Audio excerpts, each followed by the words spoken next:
জীবন্ত কুপুরি মৃত্যুবান বিদ্যা। সম্মানিত ভিউয়ার্স, আশা করি সকলে ভালো আছেন।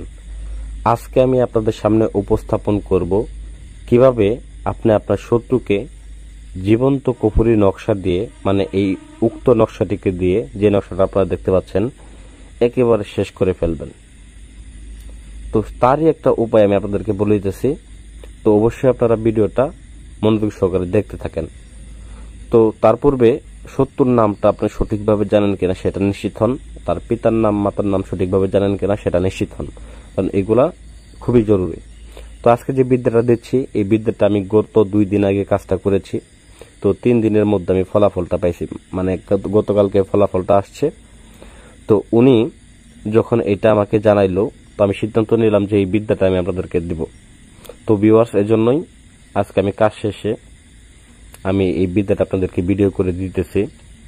তো মূলত বিষয় হচ্ছে যে এই কাজটা করার যে সঠিক নিয়মটা, সেটাই আমি আপনাদেরকে একদম সঠিকভাবে তুলে ধরবো আজকে।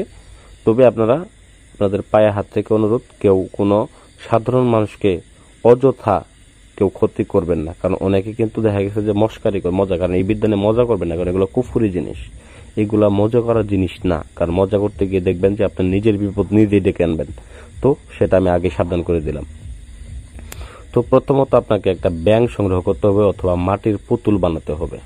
তো মূলত সেক্ষেত্রে বিদ্যাটা 2টা নিয়ম আছে, মাটির পুতুলের এক নিয়ম, ব্যাঙের এক নিয়ম। তবে আমি আপনাদেরকে ব্যাঙের নিয়মটাই বলে দিই, মাটির পুতুলেরটা বললাম না, তো এটা একটু কঠিন। তো ব্যাঙের নিয়মটা আমি বলে দিতেছি। ব্যাঙের নিয়মটা হচ্ছে, প্রথমত আপনাকে একটা জীবন্ত ব্যাঙ ধরতে হবে এবং আর একটা ব্যাঙ ধরবেন। ওই ব্যাঙটা থেকে শুধুমাত্র চামড়াটা সংগ্রহ করবেন, মানে আগে থেকে চামড়াটা সংগ্রহ করে নিয়ে যেদিন কাজ করবেন ওই দিন একটা জীবন্ত ব্যাঙ নেবেন।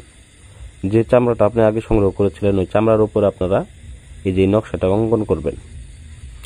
2টা কি 3টা তাবিজের মধ্যে অঙ্কন করবেন। একটা তাবিজ অঙ্কন করবেন, ওই যে এর আগে আমি একটা ভিডিওতে বলে দিয়েছিলাম যে আপনার কিভাবে আপনার কাজটা হচ্ছে কিনা সেটা পরীক্ষা করার জন্য। সেটার জন্য একটা কাজ, আপনি একটা তাবিজ রেখে দিবেন এবং 2টা তাবিজের মধ্যে নকশাটা ভরবেন। তো ভরার পরে, মানে 3টার মধ্যে ভরে রাখলেন, রাখার পরে প্রথমে একটা তাবিজকে আপনি ওই ব্যাঙের ভিতরে, মুখ দিয়ে ভিতরে ঢুকিয়ে দিবেন, দিয়ে মুখটাকে ভালোভাবে সেলাই করে নেবেন। ব্যাঙের সেলাই করে নেওয়ার পরে আপনারা যতগুলা পারেন ততগুলা আলপিন ঢুকিয়ে নেবেন ওই ব্যাঙের গায়ের ভিতরে। ঢুকিয়ে নেওয়ার পরে ভিউয়ার্স, এই ব্যাঙটাকে আপনি একটা জ্বলন্ত তেলের মধ্যে ভেজে নেবেন, একদম জীবন্তভাবে ভালোভাবে ভেজে নেবেন। ভেজে যখন ব্যাঙটা মারা যাবে, ওই সময় ব্যাঙটাকে নিয়ে শ্মশান ঘাটিতে আবার যাবেন। যাওয়ার পরে শ্মশান ঘাটিতে আপনি যে জায়গায় আসন করেছিলেন ওই জায়গায় আপনারা ওই ব্যাঙটিকে পুঁতে দিয়ে আসবেন। অবশ্যই দেখেন নকশাটা কিন্তু খুবই একটু হিজিবিজি, বোঝার চেষ্টা করে বুঝে নেওয়ার চেষ্টা করবেন এবং নামগুলা যেখানে লেখা দরকার সেখানে আমি বলে দিছি। তো দ্বিতীয় তাবিজটা বিকজ আপনি একটা পুরাতন কবরস্থানে যাবেন এবং সেই পুরাতন কবরস্থানে গিয়ে আপনারা দ্বিতীয় তাবিজটাকে পুঁতে দিয়ে আসবেন। তৃতীয় তাবিজটাকে আপনি আপনার ঘরে রাখবেন, আপনার কাছে রাখবেন, কাজটা হচ্ছে কিনা সেটা পরীক্ষা করার জন্য। সেটার জন্য আপনারা উল্টা পাকের পানি আনবেন 1 কলস। আনার পরে সেই পানির ভিতরে একটা তাবিজটাকে ফালায় দিবেন।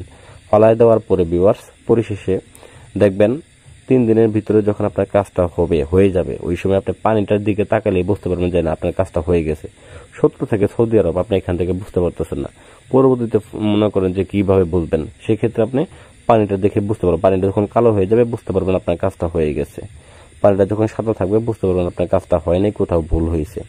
তো যখন দেখবেন পানিটা কালো হয়ে গেছে, আপনার কাজটা হয়ে গেছে, ওই সময় সৌদি আরবে বা ওমানে যেখানে থাকুক সেখানে ফোন দিলেন, ফোন দিয়ে খোঁজখবর নিলেন যে মারা গেছে কিনা। হ্যাঁ, সত্যি মারা অবশ্যই যাবে। তো এরকম ভাবে আপনারা নিশ্চিত হয়ে নেবেন।